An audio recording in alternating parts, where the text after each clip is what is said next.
Falar de eleições, no próximo dia 2 de outubro serão realizadas as eleições municipais para prefeito, vice-prefeito e também vereador. Em um ano com tantos escândalos e reviravoltas na política, um grupo, é claro, merece a nossa atenção. São os jovens que podem ir às urnas pela primeira vez. E hoje nossa equipe foi conversar com alguns deles. A Ana Caroline tem só 17 anos e decidiu vai fazer medicina veterinária. Já sobre o próximo prefeito, ela pensou bastante e achou melhor não opinar.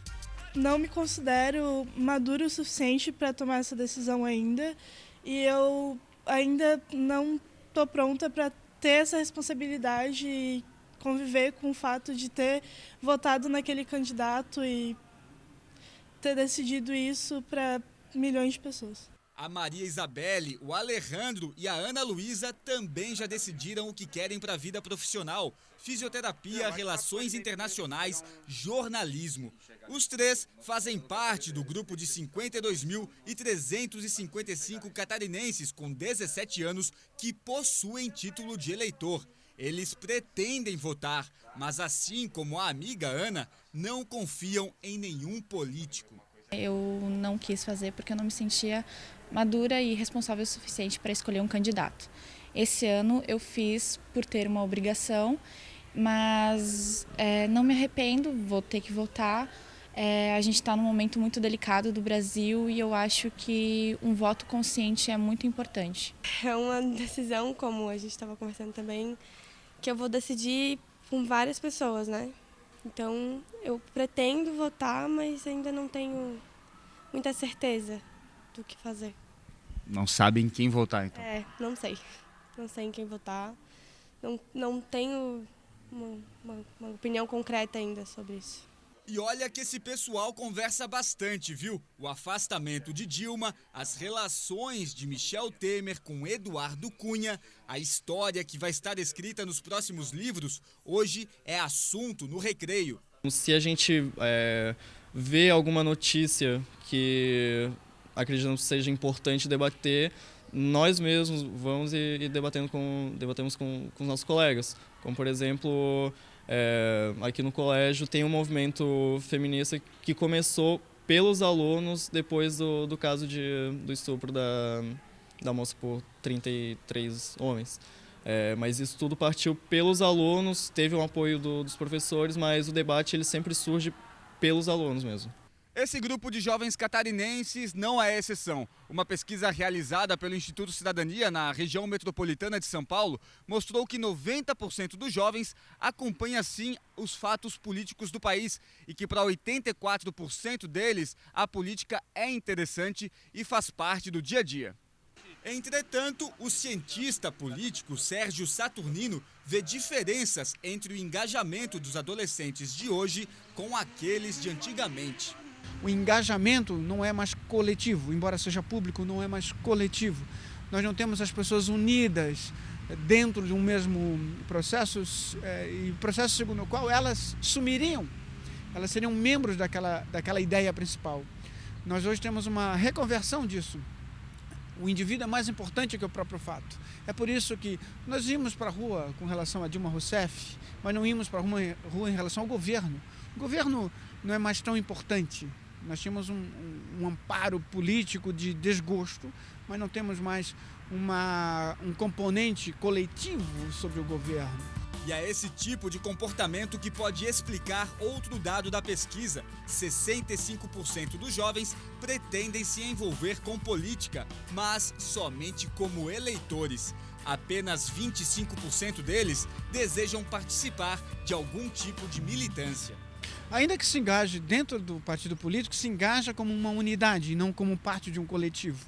Não é nenhum desastre, é uma nova sociedade, é uma nova estrutura social que precisa ser pensada e interpretada para que possamos agir sobre ela. E antes da matéria acabar, o pessoal quer mandar um recado: se engana quem acha que eles não sabem de nada, especialmente se você for político, pago com os impostos desses jovens cidadãos. Eles deveriam parar de olhar para si mesmos e para esse mundinho deles, assim, sabe? De tipo, nossa, eu vou me safar, minha cidade tá legal, beleza, mas olhar para o Brasil como um todo. Estudem os candidatos, estudem as ideologias e só assim a gente vai conseguir escolher os próximos candidatos que realmente vão fazer uma mudança. E o recado é estuda mesmo, estuda de verdade, porque a gente é o futuro do Brasil. Não tem outra escapatória, a gente tem essa responsabilidade. É o futuro e o presente do Brasil. Olha só, aqui no SBT Meio-Dia, Léo Coelho continua com a gente para discutir esse assunto, Prisco Paraíso, e também o nosso convidado de hoje, muito obrigada pela presença, o sociólogo e professor de Direito, Sandro Celdos, da Cesusc. Sandro, eu queria começar com a pergunta, vendo essa reportagem, para o senhor, qual a importância dos jovens na condução do nosso país? Boa tarde novamente. Boa tarde a todos. Olha, é fundamental, é até uma obviedade dizer que os jovens são a continuidade da política e não só enquanto eleitores, mas sobretudo numa carência muito grande que nós estamos enfrentando, que é a formação de novas lideranças. Nós estamos há algum tempo repetindo os mesmos nomes, sem grandes perspectivas de surgir desse meio dos jovens novas propostas, novos candidatos. Então, a gente vê, de um lado, a importância dos jovens, de outro, um desencanto com a política muito grande. Agora, professor, a manifestação das ruas em 2013, também 14, enfim, 15, seria aí um caminho para o surgimento de novas lideranças? Porque, com a Revolução, o surgimento foi cortado abruptamente. Então, o caminho seria pelas ruas ou tem outro mecanismo na sua avaliação? Olha, as ruas me parecem importantes naquela mobilização mais pontual. Agora, o que se precisa ver é se isso vai se traduzir em coletivos, se esses jovens vão conseguir perder a sua aversão a partidos políticos que queiramos ou não. Eles são fundamentais, o nosso sistema é um sistema partidário, então a gente viu nas ruas muito uma aversão generalizada a qualquer tipo de partido, né? Tinha os partidos que eram mais atacados, mas ao sistema político de um modo geral. E nós não podemos, numa democracia, demonizar os partidos de maneira geral. Então, se esse movimento das ruas não conseguir se converter em algo institucionalizado, em coletivos... Partidarizado mesmo? Partidarizados mesmo, nós teremos tanto a dificuldade de manter essa participação, que vai ser episódica e que vai ser só de reclamação, como também o problema do surgimento de novas lideranças. Professor, o ano de 2004, o Brasil registrou quase 4 milhões de jovens entre 16 e 17 anos que tiraram o título de eleitor. Esse número vem caindo. É possível mobilizar através de campanhas publicitárias? De que maneira é possível instigar o jovem a participar do pleito eleitoral? Sobretudo, acho que conscientizando o jovem que ele tem poder, porque durante os últimos tempos, o que nós assistimos foi o pior da política brasileira sendo exposta, né? E uma ideia muito grande de que os problemas de corrupção e de conchavos são tão grandes que nada que eu possa fazer vai modificar isso. Então, é recuperando a ideia de que o voto é, sim, a única forma, não é a única forma, mas a forma mais efetiva que nós temos de mudar. Então, Agora, o senhor, dentro da faculdade, tem esse sentimento de mudança entre os jovens, já que o senhor tem esse diálogo diário e permanente?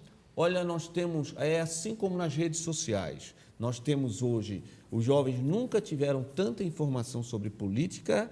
Nós temos grupos se organizando, que a gente não via há muito tempo, assim, em termos de política, mas se a gente for contar numericamente, eles ainda são muito poucos. Então, nós estamos formando alguns jovens mais politizados, mas não a grande massa. Agora, o professor comunga do pensamento de alguns observadores de que falta um pouco de foco para o jovem? Foco ideológico, foco partidário, foco político, foco de posicionamento? Eu acredito que falta muito, e isso a gente vê que não são só os jovens. Os próprios partidos perderam o foco. É verdade. Hoje é muito difícil você definir qual é a diferença do partido A. Até porque temos quase 40 partidos, né? Exato. 28 representados na Câmara dos Deputados. Né? E com uma mudança de posicionamentos muito, muito grande. Então, o jovem reflete isso também, né? Então, nós não temos aí, tirando causas muito específicas, né, de combate, por exemplo, à discriminação contra a mulher, contra negros, etc., nós não temos esse foco que seria necessário. Professor, muito obrigada. De forma muito rápida, o senhor acredita numa mudança no Brasil? Acredito, sim. Acredita. Então, o mais importante, só para fechar, o jovem que tirou o título de eleitor, ele não é obrigado a votar, mas é importante que ele permaneça, que ele compareça no dia da eleição, afinal de contas é um direito adquirido dele.